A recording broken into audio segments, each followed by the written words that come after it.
नमस्कार, भक्ति रस चैनल में आपका स्वागत है। आज हम शबरी की कथा सुनेंगे।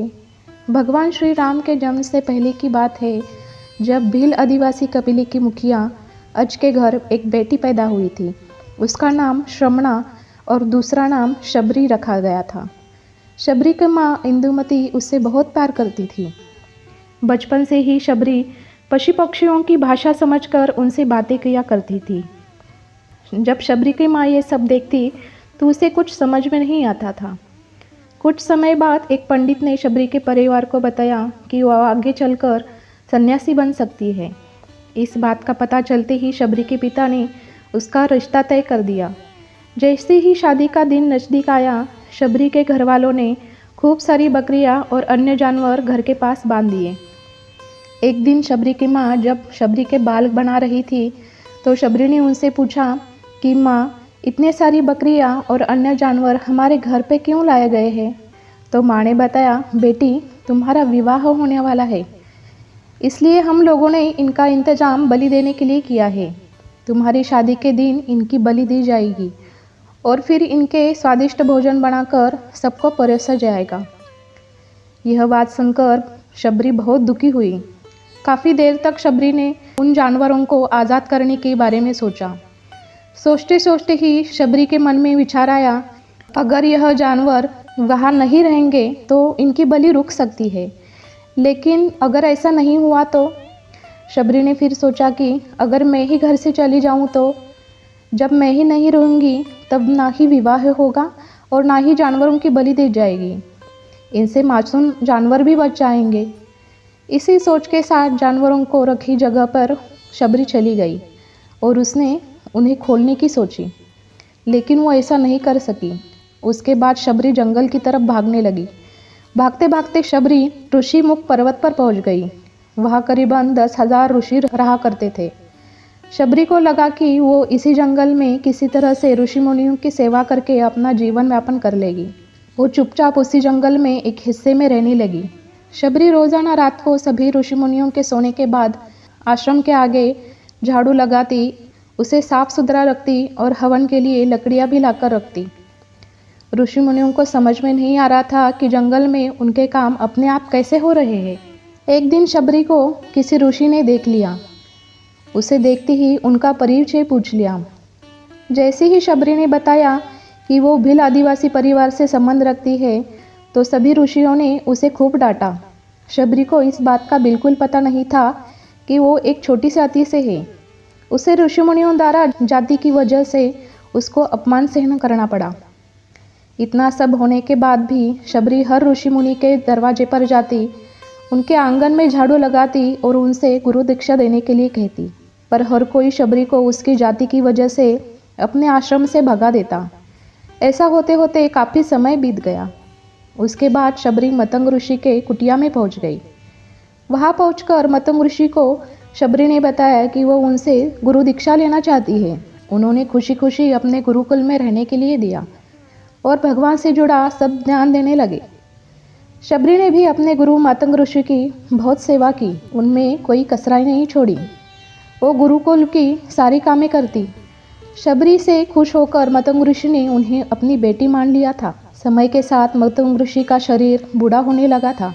उन्होंने एक दिन शबरी को अपने पास बुलाया और कहा, बेटी, मैं अपना देह त्याग करना चाहता हूँ। बहुत साल हो गए इस शरीर में रहते रहते।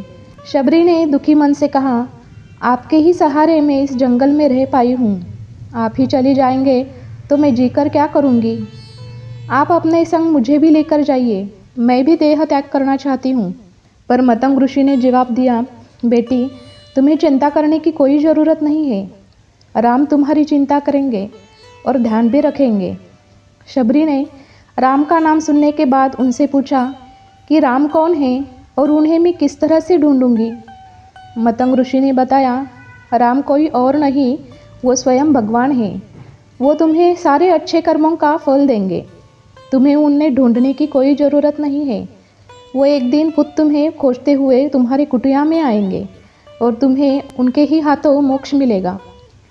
तब तक तुम इसी आश्रम में रहो। इतना कहते ही मतंग ऋषि ने अपना देह त्याग दिया। शबरी के मन में मतंग ऋषि के जाने के बाद एक ही बात रहती थी कि भगवान स्वयं उनसे मिलने आएंगे।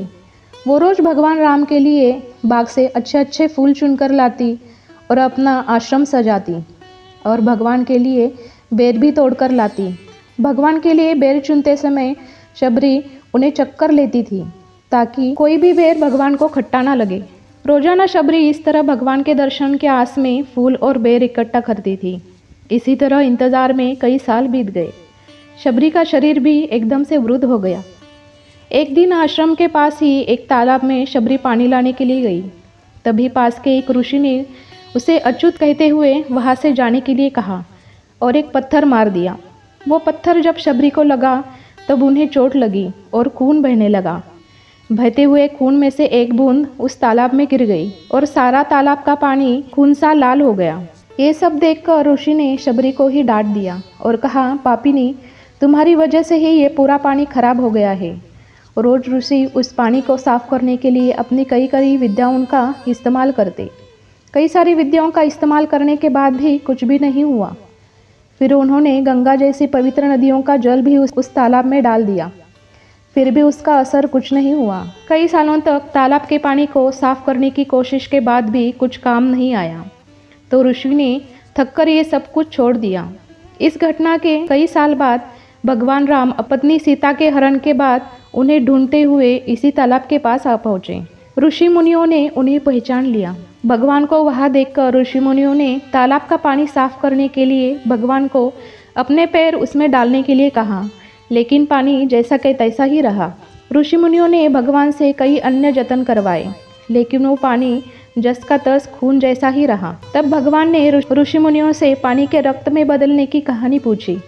तब ऋषियों ने शबरी को पत्थर मारने की सारी बात बता दी। उसके बाद कहा कि वो महिला अपवित्र है और छोटी जाति की है, इसलिए ये सब हुआ है। उसी वक्त भगवान श्री राम ने कहा, ये सब आप लोगों के खराब वचनों से ही हुआ है। शबरी को इस तरह से अपशब्द बोलकर आप लोगों ने उन्हें ही नहीं बल्कि मेरे ही दिल को घायल किया है। इसे घायल दिल के रक्त का प्रतीक है ये तालाब का लाल पानी। आगे भगवान श्री राम बोले, कहा है वो मई, मैं उनसे मिलना चाहता हूँ। तब तक शबरी उसी तालाब के पास आ पहुँची। इस दौरान शबरी के पैर को ठोकर लगी और कुछ धूल उस तालाब में गिर गई। तभी सारा पानी साफ हो गया। भगवान सबसे कहने लगे कि देखिए, आप लोगों ने क्या कुछ नहीं किया, लेकिन पानी साफ ही नहीं हो रहा था। अभी सिर्फ उनके पैर की धूल ही, छोटी सी धूल ने ही तालाब का पानी साफ कर दिया। भगवान राम को शबरी पहचान चुकी थी। उन्हें प्रणाम करके शबरी ने कहा, भगवान, आप मेरे साथ कुटिया में चलिए। भगवान श्री राम भी खुशी खुशी शबरी के साथ चल पड़े। फूलों से शबरी ने भगवान श्री राम का स्वागत किया और सीधे बेर तोड़ने के लिए बाग गई और चक कर उनके लिए बेर लेकर आई। उन्होंने बड़े प्यार से भगवान श्री राम को और श्री लक्ष्मण को बेर दिए। भगवान राम ने भी उतने ही प्यार से उन बेर को खाना शुरू किया। तभी बेर देखकर मुंह बनाते हुए लक्ष्मण ने कहा, भैया, ये बेर तो झूठे हैं, इन्हें आप कैसे खा सकते हैं? भगवान ने जवाब दिया, लक्ष्मण, ये बेर झूठे नहीं बल्कि ये बेर मीठे हैं। शबरी माई ने हम सब के लिए बहुत प्यार से तोड़कर लाई है। इतना कहकर भगवान राम प्यार से उन बेर को खाने लगे। भगवान ने जाते हुए शबरी माई को कहा, आप मुझसे जो चाहे वो मांग सकती है। शबरी ने उन्हें कहा, मतंग ऋषि के कहने पर मैं आज तक सिर्फ आपके दर्शन के लिए ही जी रही हूँ। अब आप ही मुझे मोक्ष प्रदान कीजिए। मैं अपना शरीर आपके सामने ही त्यागना चाहती हूँ। उसी वक्त शबरी ने अपना शरीर त्याग दिया। भगवान श्री राम ने अपने हाथों से उनका अंतिम संस्कार किया और माता सीता की खोज में आगे बढ़ते गए। इस तरह से ऋषि मतंग की बात सच साबित हुई और शबरी को भगवान श्री राम के दर्शन भी हुए। तभी से भगवान राम को शबरी के राम भी कहा जाने लगा। इस कहानी की सीख यह मिलती है कि सच्ची श्रद्धा हो तो भगवान के दर्शन जरूर होते हैं। तो ये थी श्री राम और शबरी माँ की कहानी। आशा है आपको यह वीडियो पसंद आया होगा। अगर यह वीडियो पसंद आए तो लाइक, शेयर और सब्सक्राइब करें और बेल आइकॉन ज़रूर दबाएं ताकि हमारी नए वीडियो की नोटिफिकेशन आप तक पहुंच सके। थैंक यू, धन्यवाद।